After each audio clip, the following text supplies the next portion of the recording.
Друзья, мы находимся в Вистино, на бетонном заводе, где здесь произошло ЧП на прошлой неделе. В лес было слито огромное количество бетона. Но мы обошли этот завод с нижней стороны, и мы видим, что сейчас, в данный момент, продолжается слив бетона в лес. Вот они там свои машины моют, там сливают остатки бетона, и все это идет в лес. И здесь вот даже ручеечек продолжает течь.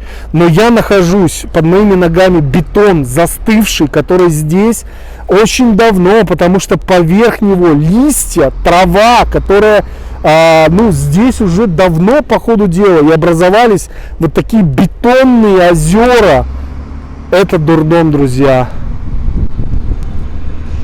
Я сделал трансляцию. Под видео будет ссылочка на полный репортаж, то, что я показывал. Все вот это бетонная авария, которая здесь произошла.